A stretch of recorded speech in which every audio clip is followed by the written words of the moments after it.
أعوذ بالله من الشيطان الرجيم. بسم الله الرحمن الرحيم. فمن أظلم ممن كذب على الله وكذب بالصدق إذ جاءه أليس في جهنم مثوى للكافرين صدق الله العظيم. قرآن مجید کے مضامین کے خلاصے کے سلسلے میں آج 24ویں پارے کا آغاز ہو رہا ہے. 24ویں پارے میں سورہ زمر کا کچھ حصہ تو 23ویں پارے میں گزر گیا تھا اور 24ویں پارے میں سورہ زمر کا باقی حصہ ہے. 24ویں پارے کے شروع میں اللہ تعالیٰ نے سارے انسانوں کو دو فریقوں میں تقسیم کیا. فرمایا ایک فریق کافروں کا ہے جو اللہ پر جھوٹ باندھتے ہیں اور قرآن اور رسول کی تکذیب کرتے ہیں، ان کا ٹھکانہ دوزخ ہے. دوسرا فریق انبیاء علیہم السلام ہیں اور ان کے پیروکار ہیں کہ ان کی جزا اللہ نے جنت رکھی ہے. پھر اس کے بعد سورہ زمر میں اللہ تعالیٰ نے بتایا کہ بندوں پر اللہ کی خصوصی رحمت اور اس کے فضل و احسان میں سے یہ بھی ہے کہ وہ خطا کار مجرموں اور کافروں کے لیے رحمت اور توبہ کا دروازہ کھلا رکھتا ہے اور انہیں اللہ خود توبہ اور رجوع الی اللہ کی دعوت دیتا رہتا ہے. وہ اللہ گناہگاروں کو مایوس نہیں کرتا بلکہ ان کے دل میں امید کا چراغ روشن کرتا ہے. چنانچہ اللہ تعالیٰ نے نبی صلی اللہ علیہ وسلم کو حکم دیا کہ آپ فرما دیجئے اے میرے بندو جنہوں نے اپنے اوپر زیادتی کی ہے تم اللہ کی رحمت سے مایوس نہ ہونا، بے شک اللہ سارے گناہ معاف کر دے گا، یقیناً وہ بے حد بخشنے والا انتہائی مہربان ہے. پھر اللہ تعالیٰ نے فرمایا اور اپنے رب کی طرف رجوع کرو اور اس کے سامنے جھک جاؤ اس سے پہلے کہ تم پر عذاب آ جائے، پھر تمہاری مدد نہیں کی جا سکے گی. پھر سورہ زمر کے اندر اللہ تعالیٰ نے بندوں کو توبہ کی دعوت دینے کے بعد قیامت کے مناظر بیان کیے، قیامت کے حالات بیان کیے. پھر جو اللہ پر جھوٹ باندھنے والے ہیں ان کے بارے میں بتایا کہ ان کے چہرے قیامت کے دن سیاہ ہوں گے. جب سور پھونکا جائے گا سب اللہ کے سامنے پیش ہوں گے، زندگی کا حساب کتاب ہوگا، پھر کافروں کو کھینچ کھینچ کر دوزخ کی طرف لے جایا جائے گا.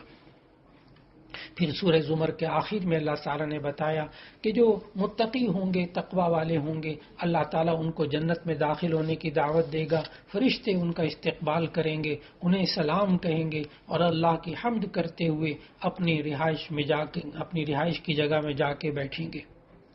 پھر اس کے بعد سورہ زمر کے بعد سورہ مؤمن کا آغاز ہو رہا ہے. سورہ مؤمن اسے سورہ غافر بھی کہتے ہیں. یہ دو نام اس سورت کے ہیں. سورہ غافر اس کو اس لیے کہتے ہیں کہ غافر کا معنی ہوتا ہے بخشش کرنے والا، مغفرت کرنے والا. اور آیت نمبر 3 میں ذکر آ رہا ہے غافر الذنب وقابل التوب. غافر الذنب اس آیت نمبر 3 میں اس لفظ کی وجہ سے اس کو سورہ غافر بھی کہتے ہیں. اور اس کا دوسرا نام سورہ مؤمن ہے اس لیے کہ آیت نمبر 28 سے اللہ تعالیٰ ایک خاص بندہ مؤمن کا ذکر کریں گے کہ اس کے تذکرے کی وجہ سے اس سورت کا نام سورہ مؤمن رکھا گیا. اس مؤمن کی تفصیلات ابھی خلاصے میں آئیں گی انشاءاللہ. یہ سورہ غافر یا سورہ مؤمن یہ ترتیب توقیفی یعنی قرآن مجید کی ترتیب کے اعتبار سے یہ سورت نمبر 40 ہے اور نازل ہونے کے اعتبار سے یہ سورت نمبر 60 ہے. سورہ مؤمن یہ مکی سورت ہے. اس کی کل 85 آیات ہیں اور 9 رکوع ہیں. اس سورت کے مضامین میں اللہ تعالیٰ نے ابتدا میں رسول اکرم صلی اللہ علیہ وسلم کا جو دائمی معجزہ ہے قرآن حکیم اس کا ذکر کیا اور اللہ تعالیٰ نے بتایا کہ یہ آج بھی تازہ اور زندہ کلام ہے اور جو انسان قرآن مجید کی تلاوت کرتا جاتا ہے اللہ تعالیٰ کے اس معجزے کا اظہار اس پر ہوتا رہتا ہے. اگر اس انسان کا قلب سلیم ہو، تندرست دل ہو، اور وہ تعصب، حاسدانہ بغض اور عناد سے بالا تر ہو کر قرآن حکیم میں غور کرے تو اللہ تعالیٰ اس کو ہدایت عطا فرماتا ہے۔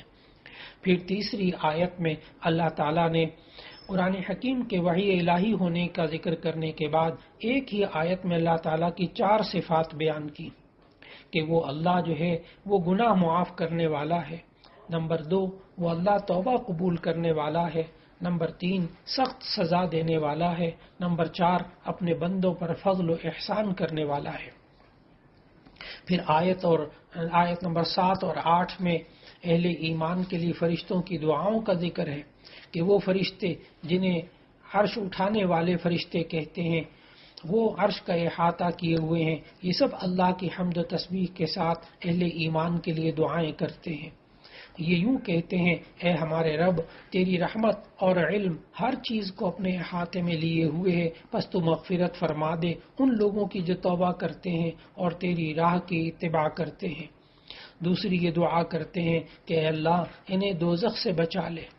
تیسری دعا یہ کرتے ہیں کہ اے ہمارے رب تو انہیں بھی ان دائمی باغات میں داخل کر دے جن کا تو نے ان سے وعدہ کر رکھا ہے۔ پھر چوتھی دعا یہ کرتے ہیں اور ان کے آبا اجداد، ان کی بیویاں، ان کی اولاد میں سے جو نیک ہیں انہیں بھی داخل فرما دے، بے شک تو ہی حکمت والا اور غالب ہے۔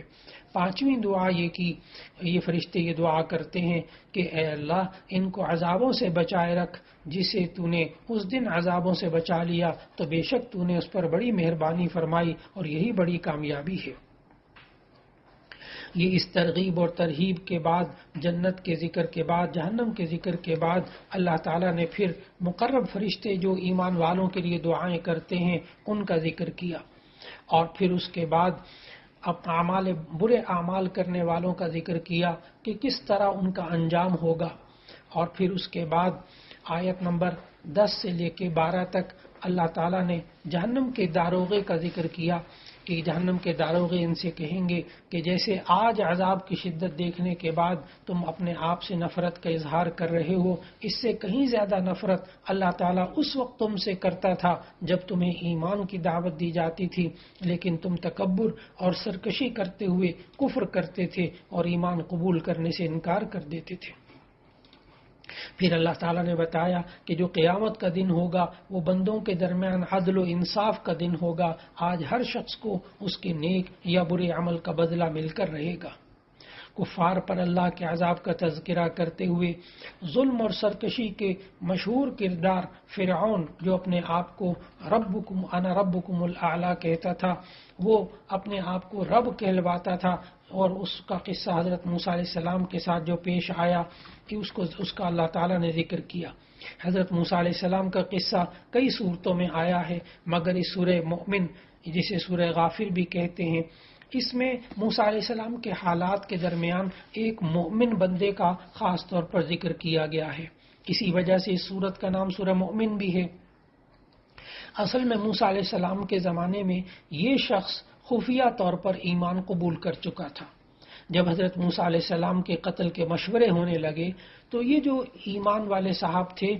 یہ مومن بندہ یہ دفاع کے لیے اٹھ کھڑا ہوا اور کہنے لگا، کیا تم ایک شخص کا خون صرف اس لیے بہانا چاہتے ہو کہ وہ کہتا ہے کہ میرا رب اللہ ہے، جبکہ وہ تمہارے پاس واضح دلائل اور روشن معجزات بھی لے کر آیا ہے؟ اب فرعون جو ہے وہ تو اپنی بات کا بڑا پکا تھا، اور اس نے تو طے کر لیا تھا کہ موسیٰ علیہ السلام کو قتل کرنا ہے،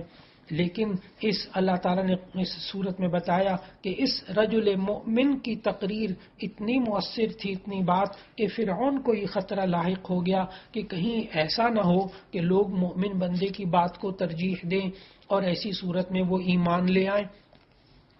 اور میرا سارا کیا کرایا سب پر پانی پھر جائے۔ چنانچہ اللہ تعالیٰ نے ان آیات میں بتایا کہ فرعون نے اپنے وزیر حامان کو حکم دیا کہ میرے لیے ایک بلند و بالا عمارت تعمیر کرو تاکہ میں دیکھوں تو صحیح موسیٰ علیہ السلام کا خدا کہاں ہے۔ چنانچہ اس نے ایک طرح سے مذاق بھی، استہزاء بھی کیا، اور دوسری طرف لوگوں کے رخ کو بھی بدلا۔ اور پھر اس کے بعد نتیجہ یہ نکلا کہ وہ اللہ کا بندہ، وہ مومن بندہ عذاب سے بچ گیا، جبکہ فرعون اور اس کے ساتھی سارے عذاب میں مبتلا ہوئے۔ اللہ تعالیٰ نے ان آیات میں بتایا کہ یہ عذاب قبر میں بھی ان کا پیچھا نہیں چھوڑے گا، صبح شام ان پر عذاب پیش کیا جاتا ہے، اور آخرت میں تو ان کو اور زیادہ شدید عذاب کا سامنا کرنا پڑے گا۔ فرعون جیسے ناشکر شخص اور متکبر اور ظالم شخص کا ذکر کرنے کے بعد اللہ تعالیٰ نے آیت نمبر 61 سے اپنی نعمتوں کا ذکر کیا، اور اللہ تعالیٰ نے کہا کہ دیکھو تمہارے لیے اللہ نے سکون کے لیے رات بنائی ہے، دیکھنے اور زندگی گزارنے اور کمانے کے لیے دن بنایا ہے، زمین کو سکون اور قرار کی جگہ بنائی ہے، آسمان کو چھت بنایا ہے، تمہیں اچھی صورت و شکل و صورت سے نوازا ہے، اور رزق کے طور پر تمہیں پاکیزہ چیزیں عطا فرمائی ہیں۔ یہ سب اللہ کی نعمتیں ہیں، لیکن انسان ان نعمتوں کا شکر ادا نہیں کرتا۔ جن مقاصد کے لیے اللہ نے نعمتیں دی ہیں انہیں ان مقاصد میں استعمال نہیں کرتا، اور نہ ان میں غور کر کے اپنے خالق کو پہچانتا ہے۔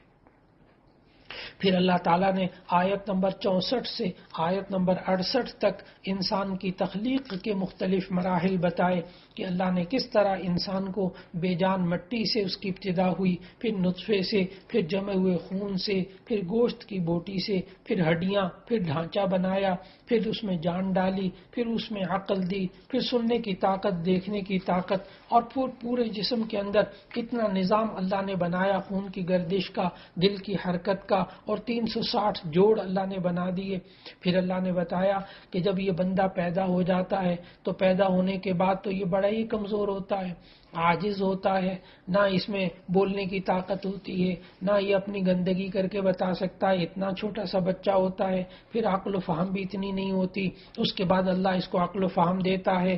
اور قوت دیتا ہے سوچنے سمجھنے کی، بچپن کے بعد جوانی کے حدود میں قدم رکھتا ہے۔ پھر اللہ نے بتایا کہ پھر بڑھاپا اس پر آ جاتا ہے، جیسے یہ نظر کمزور ہو گئی اور جناب اعضاء میں کمزوری آ گئی، حواس میں کمزوری آ گئی، ہڈیوں میں، پٹھوں میں کمزوری آ گئی، طرح طرح کی بیماریاں لگ گئیں، اٹھنے بیٹھنے سے عاجز ہو گیا۔ پھر اللہ نے کہا یہاں تک کہ موت آ جاتی ہے۔